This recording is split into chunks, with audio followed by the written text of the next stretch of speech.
everyone. Welcome on the platform of Civil Panda. We are back with our MCQ series on history.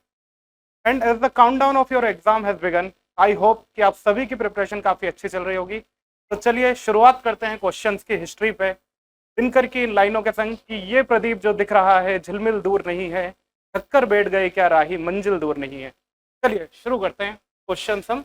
आज हमने आगे बढ़ने की कोशिश करी है। आईबीसी और वैदिक अभी तक हम करते आ रहे थे। आज हमने कोशिश करी है कि वैदिक लिटरेचर पे हमने कुछ क्वेश्चंस लिए और महाजनपद पीरियड यानी कि मगध एम्पायर को हमने कवर करने की कोशिश मेनली करी है। चलिए इसमें शुरू करते हैं। पहला क्वेश्चन देखते हैं क्या है। Which one of the following stages of the life of man in Aryan society in ascending order of age is correct. देखिए हम सभी को पता है कि लेटर वैदिक एज में एक कॉन्सेप्ट इंट्रोड्यूस होता है जिसको हम बोलते हैं आश्रम सिस्टम। आश्रम सिस्टम ऐसा माना जाता है कि एक जनरल आदमी की जो लाइफ है वो होती है 100 ईयर्स, और ये 100 ईयर्स में उसको 4 पुरुषार्थ को क्या करना रहता है, अचीव करना रहता है। 4 पुरुषार्थ जो क्या होते हैं उनको वो अचीव करना चाहता है, धर्म, अर्थ, काम और मोक्ष को। और ये 100 ईयर्स उसके 25 ईयर्स के 4 पार्ट में 4 क्वार्टर्स में बांट दिए जाते हैं। शुरू के 25 ईयर्स में उसको काम करना रहता है धर्म के लिए, जो वो करता है ब्रह्मचर्य आश्रम के लिए। बाद के जो 25 ईयर्स हैं इसमें उसको करना रहता है अर्थ और काम के लिए काम, वो होता है गृहस्थ आश्रम। इसके बाद देखिए धीरे धीरे क्या है, डिटेक्शन शुरू करना रहता है आपको। आपका जो अट्रैक्शन शुरू हो चुका है लोगों से, मनी से, फैमिली से, उसको धीरे धीरे आपको दूर करना खुद को रहता है, उसे बोलते हैं वानप्रस्थ आश्रम। और फाइनली आपको सब कुछ गिव अप करके भगवान में, परमात्मा को या सत्य की खोज में आपको निकल जाना होता है, उसे बोलते हैं संन्यास आश्रम। तो ये 4 आश्रम हैं जो कि हिंदुइज्म में बताए गए हैं, वैदिक लिटरेचर में बताए गए हैं। इनकी जानकारी हमको मिलती है। देखिए यहाँ से एक और क्वेश्चन बन सकता है कि आश्रम सिस्टम जो है इनकी जानकारी हमें कहाँ से मिलती है। तो ये हमको मिलती है छंदोग्य उपनिषद। इनके बारे में हमको पता चलता है छंदोग्य उपनिषद। ठीक है, देखते हैं अगला question. Which of the following gods lost its importance as the first deity during the later Vedic period? देखिए जो मेन चेंजेस हुए थे अर्ली वैदिक पीरियड और लेटर वैदिक पीरियड में, उनमें यह थे कि जो अर्ली वैदिक पीरियड था इसमें जो प्रोमिनेंट गॉड होते थे वो होते थे आपके इंद्र, अग्नि, वरुण। जबकि जो लेटर वैदिक पीरियड था उसमें ये सारे गॉड क्या हुए थे, ये रेलीगेटेड टू द बैकग्राउंड, ये बैकग्राउंड में चले गए थे। और फोर फ्रंट पे कौन आ गए थे, प्रजापति, जिन्हें आज हम ब्रह्मा भी बोलते हैं। ये सिमिलर टू ब्रह्मा थे, प्रजापति, विष्णु, महेश। तो ये त्रिमूर्ति आज हम हिंदुइज्म में मेनली भगवानों की देखते हैं, ये किस पे आ गई थी, फोर फ्रंट पे आ गई थी। तो यही सिंपल सा क्वेश्चन वो पूछ रहा है कि लेटर वैदिक पीरियड में इनमें से किस गॉड का जो बहुत इंपॉर्टेंस होता था वो बैकग्राउंड में चला गया था। तो वरुण वो गॉड हैं जो काफी इंपॉर्टेंट हुआ करते थे, लेकिन बाद में वो क्या हुआ, लेटर वैदिक पीरियड में उनकी इंपॉर्टेंस थोड़ी कम हो गई। अगला क्वेश्चन है the stable food of the वैदिक आर्यन। वैदिक आर्यंस का मेन फूड क्या कॉन्स्टिट्यूट करता था। तो हमने उस दिन जब पिछली वाली एमसीक्यू सीरीज देखी थी तब भी हमने डिस्कस किया था कि ड्यूरिंग द अर्ली वैदिक पीरियड जो सबसे जरूरी चीज होती थी वो होती थी काउ।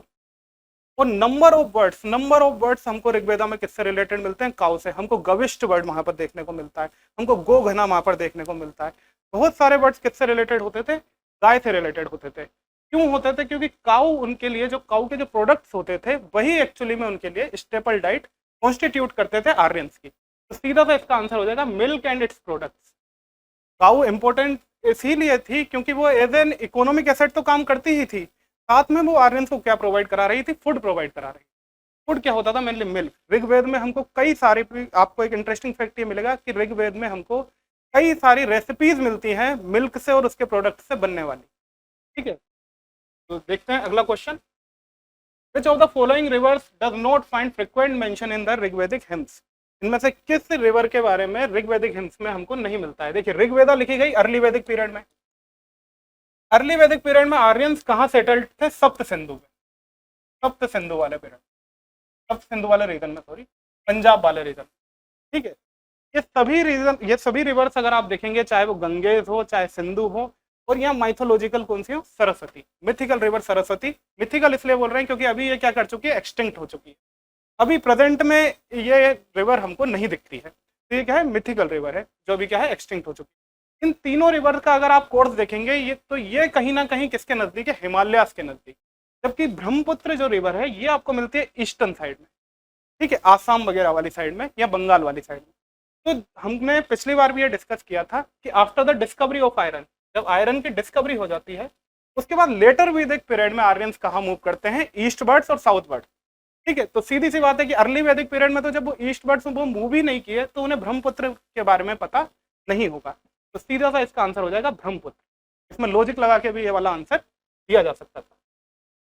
अगला क्वेश्चन है कि डिवीजन ऑफ द वैदिक society into 4 classes is clearly mentioned in the, इनमें से कौन सी वो चीज है जिनमें हमको पता चलता है कि 4 वर्णों में वैदिक सोसाइटी बटी हुई है। 4 वर्णों में वैदिक सोसाइटी बटी हुई है, ब्राह्मण, क्षत्रिय, वैश्य और शूद्र में। ये वाली जानकारी हमको इनमें से किस टेक्स्ट के जरिए मिलती है? तो देखिए, जो ऋग्वेद है आपका, ऋग्वेद 10 मंडलों में बटा हुआ है, 10 मंडल्स में बटा हुआ है ऋग्वेद, और हर मंडल किसी ना किसी चीज को, पार्टिकुलर चीज को क्या है, डेडिकेटेड है। उन्हीं में से जो 10th मंडल है जिसको हम बोलते हैं पुरुष सूक्त, पुरुष सूक्त हिम्न है हमको, वो 10वें मंडल से मिलती है। तो पुरुष सूक्त हिम्न में ही हमको पता चलता है कि पहले क्या है, एक परम पिता होता था, यानी कि एक सुपर गॉड एक होते थे, उनका जो हेड है उससे निकलकर जो बाहर आते हैं उनको हम बोलते हैं ब्राह्मण। उनकी बाहों से जो कम्युनिटी निकल के बाहर आती है उनको बोलते हैं हम क्षत्रिय। उनकी जांघों से जो लोग निकलते हैं उनको बोलते हैं हम वैश्य, और जो उनके पैरों से नीचे से निकलते हैं उनको हम बोलते हैं शूद्र। ये वाली जानकारी जो हमको मिलती है वो मिलती है पुरुष सूक्त हिम्न ऑफ ऋग्वेदा, जो किसमें है, 10th Mandal of the Rigveda. इसी के अलावा आप कुछ मंडल्स को और याद रख लीजिए। जो गायत्री मंत्र है, जो आपका गायत्री मंत्र है, ओम भूर्भुवस्सुः तत्सवितुर्वरेण्यम, वो हमको मिलता है 3rd मंडल में। ऋग्वेद के 3rd मंडल में हमको वो गायत्री मंत्र मिलता है। किसने लिखा है ये? महर्षि विश्वामित्र ने। किसने लिखा है? महर्षि विश्वामित्र ने। ये क्वेश्चन भी कई बार पूछ लेता है। जो 9th मंडल है, जो 9th मंडल है, ये मंडल डेडिकेटेड है सोम को। सोम को, सोम रस बनाने की विधि हमको 9th मंडल में मिलती है नल्ली। ठीक है, सोम क्या है? सोम क्या चंद्रमा को बोला गया है, या सोम एक्चुअली में क्या है, कोई औषधि वगैरह या कोई जड़ी बूटी होती थी जिससे एक पार्टिकुलर रस निकाला जाता था। ठीक है, ये हिस्टोरियंस को कई बार क्या है, डायलेमा में रखती है ये चीज। इस पे हिस्टोरियंस के व्यूज अलग अलग हैं। ठीक है, फिर आपको सिर्फ इतना याद रखना है कि 9th मंडल किसको डेडिकेटेड है? सोम मंडल इसको बोला जाता है, जो सोम को डेडिकेटेड। तो इसका आंसर आपको समझ आया होगा कि क्या हो जाएगा, पुरुष सूक्त ऑफ ऋग्वेदा, जो हमको किसमें मिलता है, 10th मंडल। देखते हैं अगला question, which area of India was known as Avantika in ancient time. देखिए, ये क्वेश्चन लेने का या इसमें रखने का सीधा सीधा मोटिव है आपको ये बताना कि जो महाजनपद है, आपको थोड़ा सा महाजनपद के बारे में जानकारी देना इसका मोटिव था कि इंडिया में कितनी महाजनपद थी, 16 महाजनपद। इसके कुछ फैक्ट्स जो आपको याद रखने होंगे कि इंडिया में कितनी महाजनपद होती थी, 16 महाजनपद। इनके बारे में हमको कहाँ कहाँ से पता चलता है, तो हमको महाभारत से, पुराण से, और देखिए इन दोनों को तो आप याद रख ही लेंगे। जो 2 टेक्स्ट आपको याद रखने हैं वो याद रखने हैं कि बुद्धिस्ट टेक्स्ट अंगुत्तर निकाय, बुद्धिस्ट टेक्स्ट अंगुत्तर निकाय।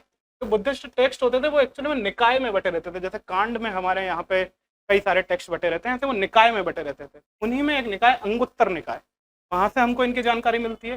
दूसरा जैनिज्म में एक टेक्स्ट है जैनिज्म का, जिसका नाम है भगवती सूत्रा, भगवती। यहाँ से हमको जानकारी मिलती है 16 महाजनपद। एक क्वेश्चन तो ये हो गया। दूसरा ये कि एमपी में कितने महाजनपद थे, 16 में से एमपी में कितने थे आपके। देखिए, एमपी में 2 महाजनपद हुआ करते थे, एक आपका अवंती या अवंतिका भी जिसका नाम है, और दूसरा आपका होता था चेदी। इस अवंती की 2 कैपिटल हुआ करती थी, नॉर्थ अवंती की अलग हुआ करती थी और साउथ अवंती की अलग हुआ करती थी। नॉर्थ अवंती की जो कैपिटल थी वो होती थी आपकी उज्जैनी, और साउथ अवंती की जो कैपिटल थी ये होती थी माहेशमती। महेश्वर जो आज आपका प्रेजेंट है, तो माहेशमती साउथ अवंती की कैपिटल हुआ करती थी, क्योंकि ये काफी बड़ी महाजनपद थी। जब हम महाजनपद पीरियड पढ़ते हैं तो हम देखते हैं कि 100 ईयर्स की राइवलरी मगध में और अवंती में होती है सुप्रीमेसी के लिए। जैसे फाइनली कौन सबड्यू करता है, शिशुपाल। ठीक है, दूसरी जो है आपकी डायनेस्टी वो है चेदी। इसका प्रेजेंट वाला एरिया देखेंगे तो बुंदेलखंड वाला है, बुंदेलखंड, और इसकी कैपिटल सुक्तिमती। महाभारत में एक बड़ा ही फेमस कैरेक्टर आता है शिशुपाल, जिसकी 100 गलतियां माफ करने का वचन दिया हुआ था श्री कृष्ण ने। तो भी गलती के बाद वो उसका सुदर्शन चक्र से गला काट देते हैं। ठीक है, वो जो शिशुपाल था वो एक्चुअली में आपका राजा हुआ करता था चेदी महाजनपद। ठीक है, तो ये भी याद रखिए, हो सकता है एमपीपीएससी आपसे ये पूछ ले कि जो माइथोलॉजिकल किंग है शिशुपाल, वो इनमें से किस महाजनपद से एसोसिएटेड है, तो आपको लगाना है चेदी महाजन। देखते हैं अगला क्वेश्चन। ये कुछ महाजनपद के बारे में चीजें थी जो आपको याद रखनी है। When Alexander invaded India Magadh was being ruled by. देखिए अलेक्जेंडर, मैसेडोनिया में अलेक्जेंडर का जन्म होता है, ग्रीस में, और बचपन से ही उसका एक सपना रहता है कि उसको वर्ल्ड को क्या करना है, कॉन्कर करना है। और इस वर्ल्ड को कॉन्कर करने के उस पर वो प्लान पे अमल करना शुरू करता है और निकल जाता है विश्व को विजय करने। रास्ते में जितनी भी चीजें पड़ती हैं, जितनी भी टेरिटरीज पड़ती हैं, उनको जीतता हुआ वो पहुंचता है इंडिया में। इंडिया में उसका सामना होता है एक राजा से जो काफी छोटी टेरिटरी के राजा रहते हैं, पोरस। ठीक है, उनसे जब वो लड़ाई करता है तो उसको इंडियंस की फाइटिंग स्पिरिट के बारे में पता चलता है, उसे इंडियंस के जज्बे के बारे में पता चलता है, और उसके जो सोल्जर्स रहते हैं वो काफी डिस्करेज हो जाते हैं। एनसीईआरटी में आप साफ साफ पढ़ सकते हैं कि अलेक्जेंडर ने नोट किया है, कई ग्रीक हिस्टोरियंस ने ये रेफर किया है कि अलेक्जेंडर वहां पे नोट करता है कि मैंने अपने सोल्जर्स को मोटिवेट करने के लिए जितनी कोशिश मैं कर सकता था मैंने सारी कोशिश करी, लेकिन इनके हार्ट इतने ज्यादा डरे हुए थे और इतने ज्यादा बैठे हुए थे कि ये आगे जाने को तैयार नहीं होते। वो डर किसका था एक्चुअली, वो था मगध की सुपर आर्मी का।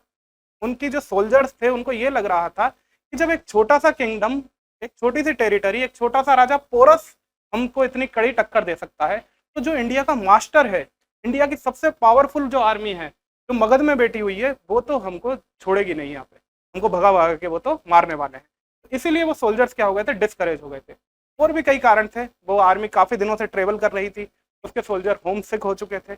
इन सभी कारणों से आखिरकार अलेक्जेंडर इंडिया से लौटने का डिसीजन लेता है। तो मगध की यही ये क्वेश्चन पूछ रहा है कि मगध इस टाइम पर कौन रूल कर रहा था जिससे अलेक्जेंडर के दिल में एक भय सा उत्पन्न हो जाता है। ठीक है, कुमार विश्वास की वो एक पोयम भी है जिसमें वो बोलते हैं कि हमने लौटा है सिकंदर, सर झुकाए मात खाए। ठीक है, वो इसी चीज का रेफरेंस हिस्ट्री का वहां पर दे रहे हैं। तो वो कौन थे, नंदास। यहाँ पर नंदास का रूल उस वक्त होता था जिसमें बड़े ग्रेट किंग रहे हैं महापद्मनंद। कई सारे उन्होंने टाइटल्स लिए हैं, एक रथ, सर्व शत्रांतक, ये सारे टाइटल्स बताते हैं कि वो काफी ग्रेट किंग थे। तो इस वक्त जब अलेक्जेंडर का इन्वेजन हुआ, मगध को रूल कौन कर रहा था, नंदास रूल कर रहे थे। चलिए देखते हैं अगला question. Which ruler murdered his father Bimbisara to ascend the throne? देखिए मगध पे जो सबसे पहली डायनेस्टी थी, या मगध के जो हमको आर्कियोलॉजिकल प्रूफ्स जब से मिलना शुरू होते हैं, वैसे तो माइथोलॉजी ये कहती है कि जो जरासंध था उसने मगध को बसाया था, या जरासंध जो था वो मगध उसके टाइम पे ज्यादा फेमस होता है। लेकिन जो आर्कियोलॉजिकल हमको सबूत मिलते हैं वो मिलते हैं हरियंका डायनेस्टी के, हरियंका डायनेस्टी के साथ। उसका जो पहला रूलर था वो कौन था, बिम्बिसार। बिम्बिसार, तो बिम्बिसार को मार करके उसका बेटा थ्रोन पे आता है जिसका नाम था अजातशत्रु। देखिए अब ये काफी इंटरेस्टिंग हिस्ट्री है इस डायनेस्टी की, हरिंका डायनेस्टी की। इसमें ज्यादातर रूलर्स ने क्या किया है, अपने फादर को मारा है। इसलिए हिंदी में इसी डायनेस्टी को बोलते हैं पितृहंता वंश। इस डायनेस्टी को ही बोल देते हैं पितृहंता वंश, कि अपने पिता की हत्या करके थ्रोन को क्या करते थे, एसेंड करते थे। बाद में अजातशत्रु को उसका बेटा उदयन मार देता है और वो उदयन क्या करता है, मगध के थ्रोन पे बैठ जाता है। ठीक है, तो देखते हैं अगला question. Which one of the following scholar challenged invincible Yajnavalkya for the debate? देखिए एक बहुत ही बड़े ग्रेट किंग होते थे यज्ञवल्क्य, जिन्होंने कहते हैं कि शास्त्रार्थ में नियरली जितने भी उस टाइम के ब्राह्मण थे, जितने भी उस वक्त के बहुत ज्ञानी लोग थे, है ना, जितने भी उस वक्त के इंटेलेक्चुअल्स थे, उनको क्या किया था, हरा दिया था शास्त्रार्थ। अब ये हमारी भारतीय परंपरा की एक बहुत अच्छा एक एग्जाम्पल है जो वुमेन्स की एजुकेशन को लेकर के दिखाता है कि उनको चैलेंज करती है एक स्त्री, एक वुमन यहाँ पर उनको क्या करती है, डिबेट के लिए चैलेंज करती है कि मैं आपसे चैलेंज करना चाहती हूँ, और उनको उस डिबेट में वो नियरली हरा भी देती है। तो वो जो स्त्री थी उनका नाम है गार्गी। गार्गी।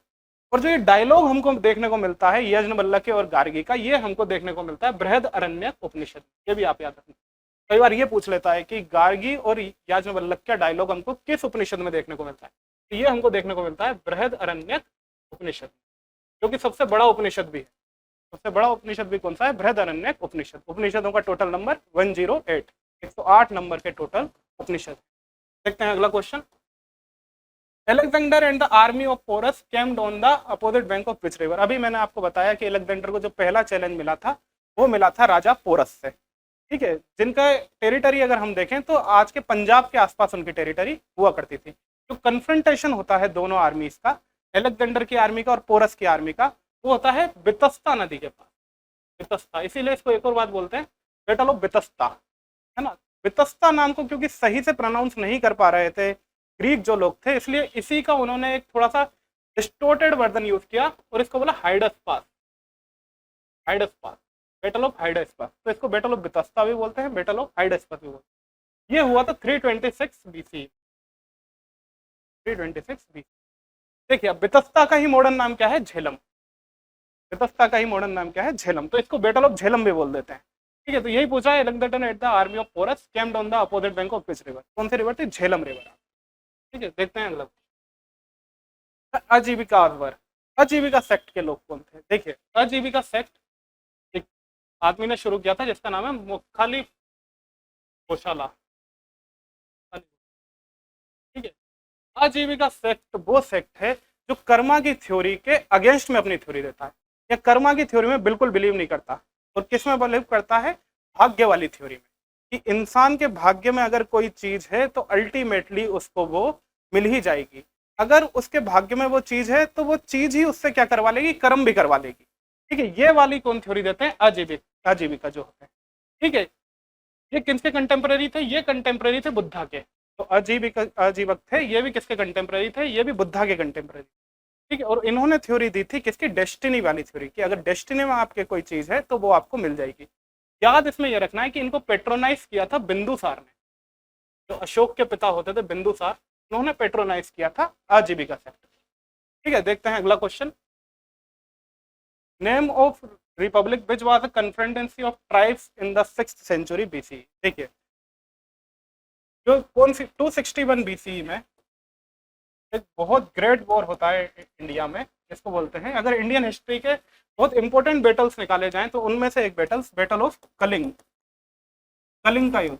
इसके बाद क्या होता है, आपने बचपन से बुक्स में पढ़ा हुआ है, अशोक का हृदय परिवर्तन जिसमें, ठीक है, अशोक का हार्ट जिसमें चेंज हो जाता है बहुत सारी वायलेंस देखकर, ब्लड शेड देखकर, वो बैटल था बैटल ऑफ कलिंगा, ठीक है। तो ये कलिंगा को देखिए, कलिंगा को हराना या कलिंगा को सबड्यू करना हमेशा से काफी मुश्किल रहा मगध के सभी राजाओं के लिए। वो क्यों रहा, क्योंकि जो कलिंगा था एक्चुअली में वो किसी एक डायनेस्टी के अंडर में नहीं था, किसी एक रूलर के अंडर में नहीं था, बल्कि बहुत सारी ट्राइब्स कॉन्स्टिट्यूट करती थी कलिंगा को। इसको मधुमक्खी का छत्ता भी बोला जाता था, ठीक है। किसी ने एक उसमें छेड़छानी करी तो वो सारे इकट्ठे होकर अटैक कर देते थे। तो कलिंगा को हराना हमेशा क्या होता था, मुश्किल होता था। यही वो पूछ रहा है कि name of republic which was the confederacy of tribes, confederacy थी, बहुत सारी ट्राइब्स कॉन्स्टिट्यूट करती थी उस किंगडम को, तो वो किंगडम कौन सा था आपका, कलिंगा किंगडम था। क्योंकि इसमें कलिंगा ऑप्शन नहीं दिया तो एक और महाजनपद जो ऐसी ही होती थी वो है बज्जी, बज्जी भी सेम इसी तरीके से काम करती थी यहाँ पे, क्योंकि महाजनपद का क्वेश्चन है तो बज्जी, अगर ये यहाँ पे कलिंगा ऑप्शन होता तो यहाँ पर हम उसको कर सकते थे कलिंगा भी हो, ठीक है। ठीक है, तो आज के लिए यही था, जुड़े रहिए हमसे इसी तरीके के और क्वेश्चन देखने के लिए।